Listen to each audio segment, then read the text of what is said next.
tengo una fotografía del movimiento, en ese entonces cómo se llenó la plaza, de todas las personas que acudieron.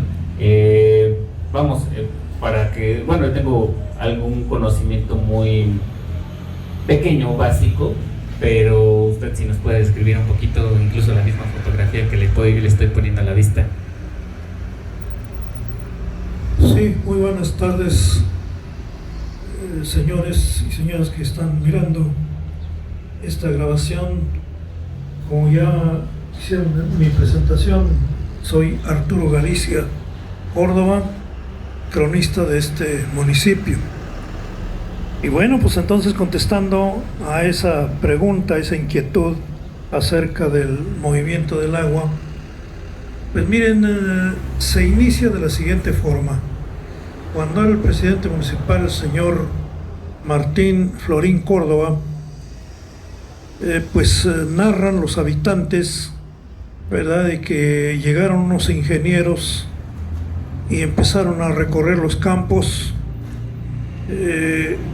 y pues empezaron a clavar estacas sin más ni más. Y entonces pues, la gente empezó a interrogarse, bueno, ¿de qué se trata? ¿Qué es esto? Y cuando se acercaron con los ingenieros a preguntar que qué significaba, ellos contestaron que era el punto donde iban a perforar un pozo, y que no solamente era un pozo, que a Cocotitlán le tocaban varios pozos, y no solo a Cocotitlán, sino esto se iba a extender a Temamatla, Azula, Los Reyes, San Pablo, incluso Chalco, San Andrés Metla, Miraflores, Huejoculco, San Martín, San Marcos Huixtoco, y parece que alcanzaba a unos hasta Los Reyes La Paz. Entonces, no, pues sí, la gente se empezó a inquietar porque eran muchos pozos y preguntaron que a qué se debía tantos pozos, y pues los ingenieros no tuvieron empacho en contestar que era para que esa agua que extrajeran se la iban a llevar a la Ciudad de México. Ahí nació el descontento entonces del pueblo, porque pues dijeron, caray, pues si fuera un pozo, quizás no, pues no afectaría tanto, ¿verdad? Pero siendo muchos pozos de toda la comarca, caray, pues entonces van a llevar una gran cantidad de agua que con el tiempo va a secar los pozos. Y ahí fue cuando empezó el movimiento. Lo inició Cocotitlán porque era al pueblo al que le tocaban más pozos. Parece que tengo entendido que por ahí se manejaba que eran nada más a Cocotitlán 12 pozos, pero de toda la comarca, no, pues eran, yo creo, cerca de 100 pozos, ¿verdad? Entonces se entendía que era una gran cantidad de agua. Pues empezaron a organizarse los pueblos, así fue como se juntaron todos los pueblos que ya mencioné, y empezaron a hacer reuniones. Casi siempre las hacían aquí en Cocotitlán, una que otra también las hacían en Chalco, otras en Huejoculco, en San Andrés, pero la mayoría fue aquí en Cocotitlán. Y empezaron a dirigirse directamente al gobierno del estado, ¿verdad? Pero como esta obra era del gobierno federal, pues que se iban a llevar el agua para el Distrito Federal, en ese tiempo se llamaba Distrito Federal todavía, entonces pues era de carácter federal, es que había que entenderse con la Secretaría de Recursos Hidráulicos. Y pronto el pueblo se movilizó, se nombraron comisiones y empezó digamos la gestión en serio entre el pueblo de Cocotitlán, entre todos los dirigentes de este movimiento y las autoridades federales. Las autoridades argumentaron con mucha seguridad de que estos pozos se rascarían. Y el pueblo dijo, no se rasca. Y por ahí hay una persona que oyó que dice que dijeron allá en México que incluso se podrían traer al ejército y sobre la gente rascarían los pozos. Y el pueblo, pues decidido, en ese tiempo el pueblo de Cocotlán era muy unido, dijeron que pues primero corría sangre y después rascaban los pozos.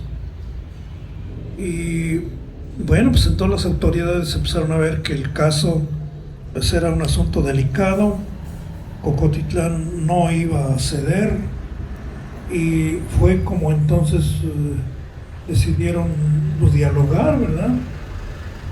Incluso con el gobierno del estado también, porque como se iba a hacer en territorio del Estado de México, pues también tenía que enterarse y entrar a estas gestiones el gobierno del estado. Pues fueron largas estas pláticas. Incluso también el gobierno federal, para convencer al pueblo, lo que hizo fue decirles que bueno, pues si se iban a llevar el agua, como pago les iban a traer agua del desagüe de allá de la Ciudad de México para que regaran los campos, y que de esa manera se iba hasta mejorar la agricultura, porque se iban a levantar incluso varias cosechas al año, y que se iba a pues mejorar económicamente al pueblo, y todos los pueblos, no solamente Cocotitlán, sino toda la comarca. Y lo que hizo el gobierno federal fue que trajo muchos camiones, y se los llevaron al estado de Hidalgo. Allá en el estado de Hidalgo se da el caso de que esta agua va a dar, el agua de drenaje del desagüe va a dar hasta allá, hasta el estado de Hidalgo. Se los llevaron concretamente a Tula, y allí les mostraron a las personas de aquí de Cocotitlán, Chalco y Temamatla y todos ellos, todos los que fueron, porque repito que llevaron bastantes camiones con bastante gente, les anduvieron mostrando de todas las cosechas que se levantaba: alfalfa, trigo, calabaza, chile, ajo, todo eso que se levantaba con riego. Y pues no, ni así aceptaron. Incluso por ahí hay unas palabras que me dijo concretamente el señor Miguel Camino, que él dijo: si ustedes nos dan, es decir, si ustedes se llevan el agua y a cambio nos dan el agua sucia, es como si usted me quisiera dar su coche, por ejemplo, y yo le doy mi carreta. Ahí lo interrumpo un poquito. Entonces, don Miguel o don Miguelito Camino fue parte de ese movimiento. Muchísimo. El señor fue de los dirigentes principales que hubo en Cocotitlán. En ese entonces. Mucho. Don Miguel Camino fue un líder social que se distinguió bastante en este movimiento. No he mencionado ahorita los nombres, pero este señor es el primero que mencionaré, como anduvo muy fuertemente metido en esto del agua potable. Pues entonces, viendo el gobierno que no había manera de convencerlos, pues ni modo, tuvieron que ceder. Se dice que el profesor Carlos Juan González, que era el gobernador del Estado de México, pues influyó mucho para que esta agua no se extrajera, y mucho menos para llevársela a la Ciudad de México, y sobre todo en grandes cantidades. Así que entonces, el 29 de agosto de 1972, vino el profesor Carlos Juan González, que era el gobernador, como ya dije, acompañado de Leandro Rovirosa Aguade, que era el secretario de Recursos Hidráulicos. Voluntad de los pueblos, se les respetaría ese derecho que tenían a conservar su agua, y de esa manera no se la llevaron. Ese es el dato Hizo histórico. Hubo tanto júbilo en toda la gente que asistió. La plaza se repletó ese 29 de agosto. se repletó, casi ni cabía la plaza de tanta gente, todos los pueblos que vinieron.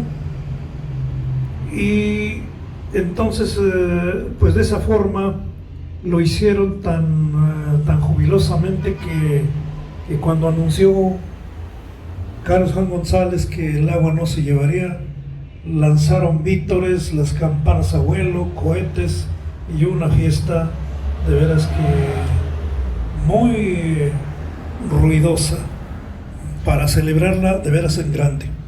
Y debido a eso, este 29 de agosto se quedó grabado en la memoria del pueblo, que a la calle que pasa, bueno, que nace allí, aquí en la carretera, en la calle 29 en Salto del Agua, que es la carretera que pasa por aquí.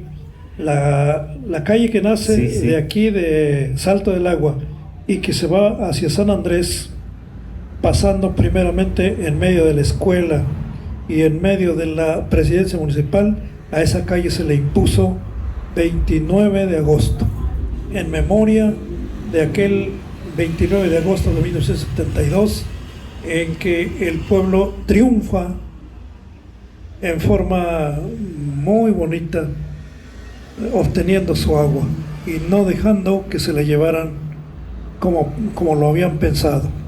Bueno, esta ahorita es la historia. Que mencioné esa parte de la calle de 29 de agosto, yo siempre he dicho, bueno, calle 29 de agosto, pero siendo sinceros, nunca me imaginé que esa calle fuera a raíz del aniversario del movimiento del agua. Entonces, bueno, ahorita para mí es sorprendente esa parte. Para las personas que yo creo que también nos escuchan y que ignoren igual que yo ese dato, pues van a decir, órale, pues yo vivo el 29 de agosto y es parte del aniversario del movimiento del agua. Entonces en ese tenor creo que es muy, muy bueno escuchar.